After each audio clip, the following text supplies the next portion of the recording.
Hello everyone, आज हम लोग बात करने वाले हैं कि फिजिक्स का क्लास 12 का एनसीईआरटी बुक का हम लोग हर एक एक्सरसाइज का चैप्टर का देखने वाले हैं सॉल्यूशन। हर एक क्वेश्चन को एक वीडियो के रूप में हम लोग बना करके सॉल्व कर देंगे, ताकि अगर आपको किसी भी क्वेश्चन एनसीईआरटी का बुक का फिजिक्स का किसी भी क्वेश्चन का आपको सॉल्यूशन चाहिए, कहाँ पर फंस रहे हैं, तो आप इस वीडियो को प्रीफर कर सकते हैं। तो चलिए सबसे पहले हम लोग देखते हैं इसमें कि ये कौन सा है। तो ये है physics class 12 NCERT solution chapter 1 का 1.1। तो देखिए सबसे पहले इसमें क्वेश्चन क्या कर रहा है। तो what is the force between two a small charged sphere. मतलब यहाँ पर आपको मान करके चलिए कि दो स्मॉल चार्ज्ड स्फीयर है, दो स्मॉल चार्ज्ड स्फीयर है, वो दोनों के बीच में फोर्स लग रहा है।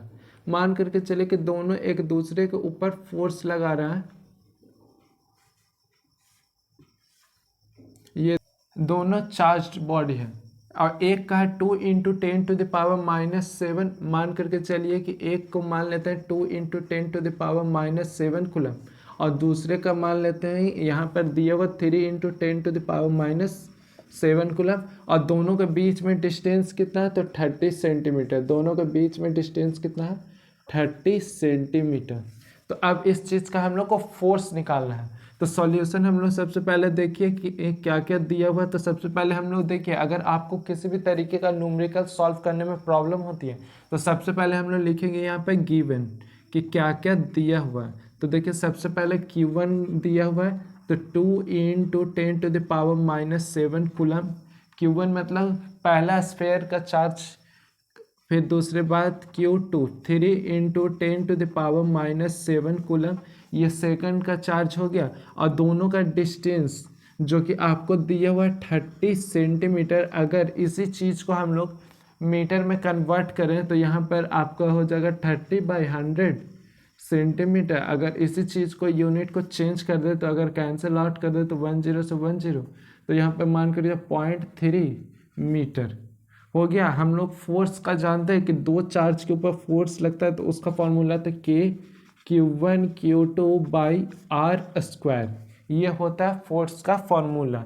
अब देखिए यहाँ पर सबसे पहला कि K का वैल्यू होता है 9 × 10⁻⁹ 9 × 10⁻⁹ न्यूटन मीटर पर कूलम स्क्वायर। तो यहाँ पे वैल्यू हम लोग लिख लेते हैं।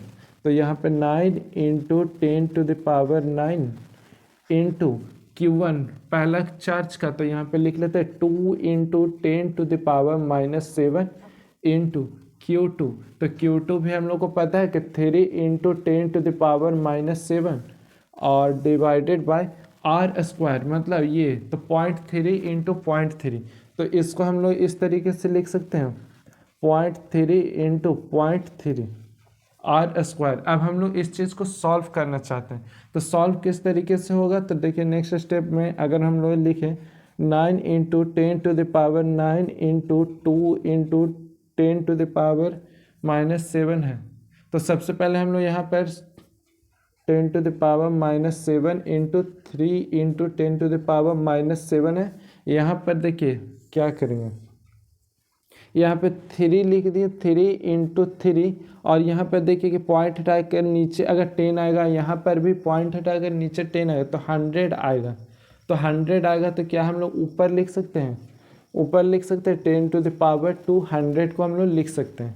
उसके बाद देखिए कैंसिल आउट करेंगे, 3 3 जा 9, तो एक 9 से ये दोनों को कैंसिल आउट कर देंगे। अब देखिए वैल्यू क्या क्या बचा हुआ, तो 3 2 जा 6, 3 2 जा 6 हो गया। अब हम लोग 10 टू द पावर वैल्यू को सॉल्व करेंगे इनटू, देखिए यहाँ पे 10 टू द पावर 9 है, यहाँ पे 7 और 7 हो जाएगा 14, और ये 9 और 2 11। तो देखिए यहाँ पे क्या होगा 10 टू द पावर -14, इसको और इसको मिला करके 10 टू द पावर 14 और 10 to the power 9 10 to the power 2, ये दोनों को जोड़ देंगे तो 10 टू द पावर 11। तो देखिए 14 में से 11 जाएगा, तो इसका फाइनल वैल्यू आएगा 10 टू द पावर -3। तो यहाँ पे 10 to the power -3 newton force का फॉर्मूला होता है। तो ये आपका आंसर हो गया फाइनली कि 6 × 10 to the power -3 newton force लगेगा ये दोनों चार्ज के बीच में। आज के लिए इतना ही, मिलते हैं नेक्स्ट वीडियो में। Thank you.